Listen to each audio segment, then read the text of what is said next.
60 साल एक उम्र जो जिंदगी भर वोट देती रही, खेतों में पसीना बहाती रही, टैक्स चुकाती रही, और आज यही उम्र अपने ही देश में यह साबित नहीं कर पा रही कि वो भारतीय है। क्यों? क्योंकि इसके पास कोई दस्तावेज नहीं बचा, या यूं कहे कोई दस्तावेज बना ही नहीं। जरा सोचिए, कल कोई आपसे कहे कि साबित करो कि तुम भारत के निवासी हो, तो आप क्या दिखाएंगे? Ration card? वो निवास का सबूत नहीं। आधार? वो नागरिकता का सबूत नहीं। और बात करें पासपोर्ट की, तो भाई साहब वो तो 8% से भी कम भारतीयों के पास है। और सबसे दिलचस्प बात, इनमें से हर दस्तावेज बनवाने के लिए भी सरकार आपसे एक और सबूत मांगेगी, यानी सबूत के लिए सबूत और उस सबूत के लिए एक और सबूत। और यहीं से एक बड़ा सवाल खड़ा होता है। भारत का संविधान लागू हुए 7.5 दशक से ऊपर हो चुके हैं। इतने वर्षों में, इतनी सरकारों के दौर में हमने अपने ही नागरिकों की पहचान और सुरक्षा के लिए एक भी मुकम्मल सिस्टम क्यों नहीं बनाया? इसका जवाब हम आगे ढूंढेंगे। पहले असली कहानी से शुरू करते हैं। एक वक्त था जब हर चीज अपनी लगती थी। आज लगता है जैसे अपने ही घर में हम मेहमान बनकर रह गए हों। आज हम आपके सामने लाए हैं UIDAI के संस्थापक और पूर्व महानिदेशक TG शर्मा की एक विचार, उनकी एक राय, जो नागरिकता के लिए इस सवाल पर एकदम नए नजरिए से। नमस्कार, मैं हूं आपके साथ सुमन शुक्ला और आप देख रहे हैं 7 TV भारत। पूर्वी उत्तर प्रदेश का एक 60 साल का किसान, जिसका जन्म हुआ 1960 के दशक में, अपने ही घर में जब से वोट देने लायक हुआ, हर चुनाव में वोट डाला। फिर एक दिन वोटर लिस्ट के स्पेशल इंटेंसिव रिवीजन यानी SIR के दौरान एक अफसर उससे पूछता है, अपने जन्म की तारीख साबित करो, अपना निवास साबित करो, अपनी नागरिकता साबित करो, और वो खाली हाथ खड़ा रह जाता है। जन्म प्रमाण पत्र नहीं है, क्योंकि जन्म कभी दर्ज ही नहीं हुआ। राशन कार्ड सिर्फ एक कागज का टुकड़ा। आधार जो बरसों पहले उसके दरवाजे तक पहुंचा, पर वो भी ना उम्र बताता है, ना पता और ना ही नागरिकता। पासपोर्ट कभी बना ही नहीं। और बात करें स्कूल की, स्कूल वो भी पूरा नहीं हुआ। तो अब वो किसान किसके सामने खड़ा है? हुकूमत के सामने, और वो भी बिल्कुल खाली हाथ। क्या ये सिर्फ उसकी कहानी है? नहीं, यह देश की नाकामी है। और सबसे बड़ी बात, किसकी नाकामी? सिस्टम की नाकामी। आपने सही सोचा और सही सुना, हमारे देश के सिस्टम की नाकामी। अपनी ही बनाई हुई। किसका दोष दीजिएगा?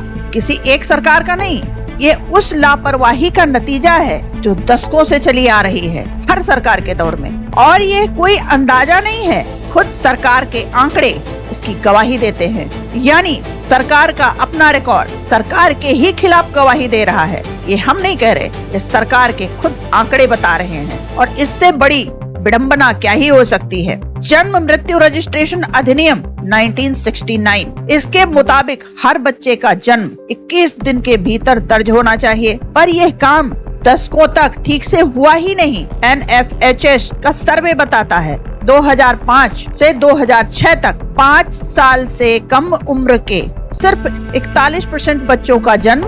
क्यों? क्योंकि उस दौर में ज्यादातर बच्चे घर पर पैदा होते थे। अस्पताल में डिलीवरी की दर महज 39% थी, और आज CRS रिपोर्ट के मुताबिक ये आंकड़ा 98% तक पहुंच गया है। ये सुधार हाल के सालों का है। पुराने वोटरों की उम्र तो उसी दौर में दर्ज हुई थी जब सिस्टम कमजोर था। और यहाँ एक और पेच है, जन्म रजिस्ट्रेशन और जन्म प्रमाण पत्र कानूनन 2 अलग चीजें हैं, और प्रमाण पत्र पाना दशकों तक लगभग नामुमकिन रहा। अगर सिर्फ जन्म के वक्त बना प्रमाण पत्र ही असली दस्तावेज माना जाए, तो हर 8 वोटर में से बस एक के पास होगा। बाकी करोड़ों लोगों के पास तो ये भी नहीं है। यानी परीक्षा वही, पास होने वाले नदारद, फिर भी परीक्षा जारी है। तो सोचिए, जिस टेस्ट को ज्यादातर आबादी पास ही नहीं कर सकती, क्या उसे पात्रता का टेस्ट कहेंगे? या फिर यह सिर्फ एक मशीन है लोगों को बाहर करने की? तो फिर सवाल है,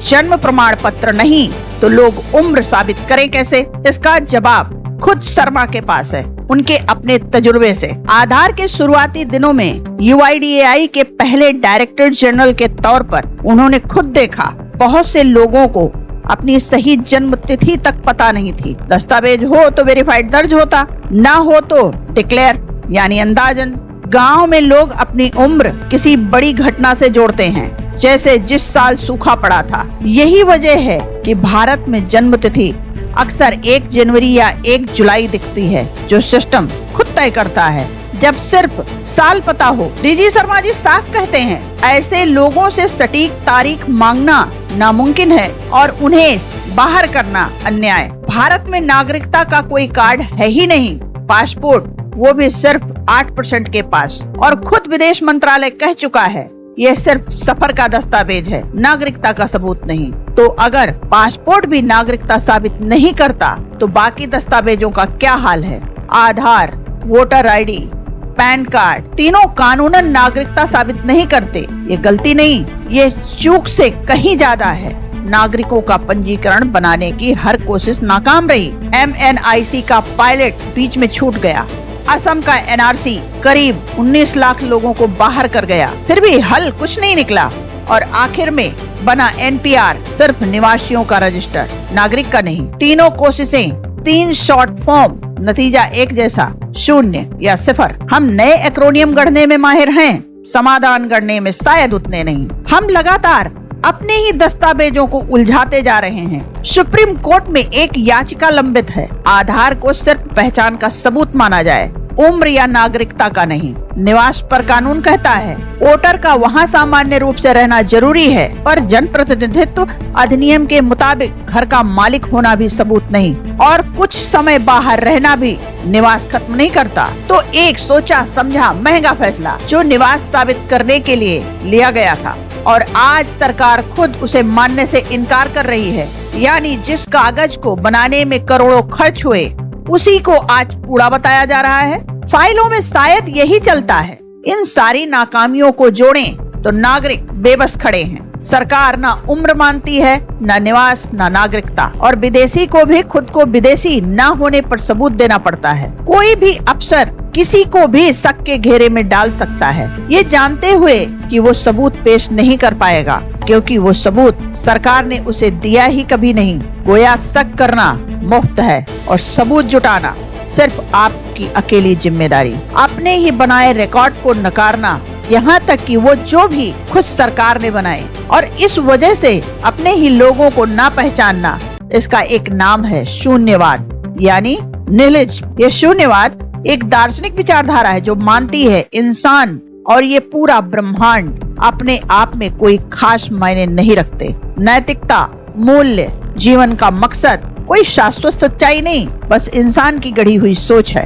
और मजे की बात, ये शून्यवाद किसी फाइल की अलमारी में बंद नहीं रहता, ये सीधा उस आदमी की देहरी पर आ बैठता है जिसने कभी कोई रिकॉर्ड बनाया ही नहीं था, क्योंकि रिकॉर्ड बनाना उसका नहीं, सरकार का काम था। और यहीं पर एक पंक्ति याद आती है जो निदा फाजली ने लिखी है, वक्त के साथ मिट्टी का सफर सदियों से, किसे मालूम कहाँ के हैं, किधर के हम हैं। पर सरकार को ये शेर सुनाने से पहले एक सवाल उससे भी बनता है, जब पहचान दर्ज करना उसकी जिम्मेदारी थी तो आज पहचान मांगने का हक उसे किसने दिया? पर दर्शन से हुकूमत नहीं चलती। नागरिकों से सिस्टम की नाकामी का हिसाब मांगना नाइंसाफी है, और यही नाइंसाफी आज चुनाव आयोग SIR के जरिए करोड़ों वोटरों के साथ दोहरा रहा है। घर जाकर पुराने कागज मांगने का वही तरीका जो डिजिटल इंडिया के इस दौर में उसी समस्या को खोद कर निकाल रहा है जिसे देश पहले ही सुलझा चुका था। पहिया एक बार बन चुका था, बस उसे दोबारा बनाने का ठेका किसी और को मिल गया लगता है। अब तक हमने सिर्फ समस्या देखी, असली सवाल है हल क्या है? और डीजी शर्मा जी कहते हैं हल हमारे पास पहले से मौजूद है। जवाब है कट्टरता में नहीं, समझदारी में इसका जवाब है। आधार कार्ड भारत की सबसे कामयाब सरकारी योजनाओं में से एक। हर नागरिक को एक यूनिक डिजिटल पहचान, कल्याण और डिजिटलाइजेशन की पूरी दिशा बदल दी। असली सवाल ये नहीं कि आधार बनाम परफेक्ट दस्तावेज कौन बेहतर, असली सवाल ये है आधार बनाम वो दस्तावेज जो लोगों के पास वाकई मौजूद है। और ये भी गौर करने वाली बात है, यही आधार जब सब्सिडी सीधे खाते में भेजनी हो तो सरकार को पूरा भरोसा होता है, पर जब पहचान साबित करने की बारी आती है तो अचानक वही आधार शक के घेरे में आ जाता है। क्यों? अब जरा दुनिया के दूसरे देशों को भी देखिए कि वहाँ पर क्या सिस्टम अप्लाइड है। बात करें अगर सिंगापुर, तो सिंगापुर में हर नागरिक और अस्थायी निवासी को 15 साल की उम्र पर ही एक नेशनल रजिस्ट्रेशन आइडेंटिटी कार्ड मिल जाता है और कार्ड का रंग खुद बता देता है कौन नागरिक है, कौन अस्थायी निवासी है। पहचान के लिए किसी अफसर को घर आने की जरूरत नहीं है। और अगर हम बात करें एस्टोनिया की, तो एस्टोनिया एक कदम और आगे है। वहाँ डिजिटल आई कार्ड से नागरिक वोट डालते हैं, बिल भरते हैं, हेल्थ बेनिफिट्स लेते हैं, सब कुछ एक पहचान से। यह पहचान जन्म से जुड़ी होती है, बाद में साबित करने का झंझट ही नहीं कि भैया तुम कहाँ के हो।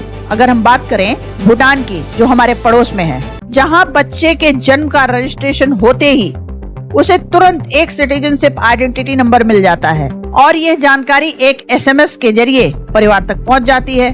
जन्म दर्ज होना ही वहाँ नागरिकता का पहला और आखिरी सबूत बन जाता है। और आइए एक और देश पर निगाह डालते हैं और वो देश है जर्मनी। वहाँ हर व्यक्ति चाहे नागरिक हो या विदेशी हो, घर बदलने के 14 दिन के भीतर अपना नया पता स्थानीय दफ्तर में दर्ज कराने के लिए कानूनन बाध्य है और नहीं कराया तो अच्छा खासा आपको जुर्माना भरना पड़ेगा। यही रजिस्ट्रेशन बैंक खाता खोलने, टैक्स ID पाने, हेल्थ इंश्योरेंस लेने की बुनियाद बनता है। यानी वहाँ निवासी होने का सबूत किसी पुरानी फाइल से नहीं खोदा जाता, वो हमेशा अप टू डेट रहता है क्योंकि सिस्टम खुद उसे लगातार अपडेट करने पर मजबूर करता है। तो सवाल ये है, जब भूटान जैसा छोटा पड़ोसी देश और जर्मनी जैसा अनुशासित तंत्र यह कर सकता है, तो भारत जिसने दुनिया का सबसे बड़ा डिजिटल पहचान सिस्टम खड़ा किया, वही आखिरी जोड़ क्यों नहीं जोड़ पाया। याद कीजिए, हमने शुरुआत में एक सवाल छोड़ा था, 7.5 दशकों में हमने अपने नागरिकों की पहचान के लिए एक मुकम्मल सिस्टम क्यों नहीं बनाया। अब जवाब साफ है, दुनिया भर के देश डिजिटल पहचान की तरफ बढ़ चुके हैं। कोई 14 दिन में रजिस्ट्रेशन से, कोई जन्म से जुड़ी डिजिटल पहचान से, कोई एक SMS पर मिलने वाली नागरिकता नंबर से। और भारत का आम नागरिक आज भी दफ्तरों की कतार में अफसरों के सामने अपने होने का सबूत लिए खड़ा है। सिस्टम बनाने की काबिलियत हमारे पास थी, कमी सिर्फ इरादे की रही। उम्र के लिए बस इतना जानना काफी है कि व्यक्ति 18 का हुआ या नहीं। बिना आधार सटीक जन्म तिथि के भी ये बता सकता है। 5 साल से कम उम्र के बच्चों का बायोमेट्रिक लिया ही नहीं जाता। तो जिसने भी 2013 या उससे पहले बायोमेट्रिक दिया, वो आज पक्के तौर पर बालिग हैं। निवास के लिए आधार दर्ज पते से मजबूत दस्तावेज शायद ही कोई और हो। नागरिकता के लिए भी आधार को ही आधार बनाना होगा। डेटा एनालिटिक्स से शंकाएं छाटो और गृह मंत्रालय के फैसले से आगे बढ़ो। जैसा सुप्रीम कोर्ट पहले ही कह चुका है, भारत ने पिछले 1 दशक में जो डिजिटल ढांचा खड़ा किया वो दुनिया के लिए मिसाल है। इसे नकारना बेतुका होगा और अफसरों को घर घर भेजकर वही पुराने कागजात मांगना जो कभी दिए ही नहीं गए, ये लोकतंत्र की गरिमा के खिलाफ है। तो चलते चलते जो गणतंत्र अपना फर्ज संजीदगी से लेता है, वो अपने लोगों से बार बार साबित नहीं करवाता कि वो उसके अपने हैं, वो उन्हें पहचानता है। रास्ता पहले से मौजूद है, बस इस्तेमाल करने की देर है। सवाल ये नहीं है कि नागरिक कौन है, सवाल ये है क्या हम उसे नागरिक मानने के लिए तैयार हैं। जो लोकतंत्र अपने ही लोगों से बार बार यह साबित करवाए कि वो उसके हैं, वो लोकतंत्र नहीं रहता, वो त्रासदी बन जाता है। और सबसे बड़ा मजाक ये है कि ये साबित करने का बोझ उन पर डाला जा रहा है जिन्हें कभी रिकॉर्ड बनाने का मौका ही नहीं दिया गया। तो अब बारी आपकी। कल अगर आपसे नागरिकता का सबूत मांगा जाए, आपके पास जवाब होगा। अपनी राय कमेंट बॉक्स में जरूर छोड़िएगा, इसमें कंजूसी मत करिए। आप कमेंट में जब लिखते हैं तो हमारा साहस बढ़ता है, हमें मोटिवेशन मिलता है। तो ये थे UIDAI के संस्थापक महानिदेशक DG शर्मा के विचार, जो आप तक साझा करने की हमने कोशिश की है। तो ऐसी ही लगातार खबरों के लिए बने रहिए हमारे साथ 7TV भारत पर। मिलेंगे फिर अगली वीडियो में। नमस्कार।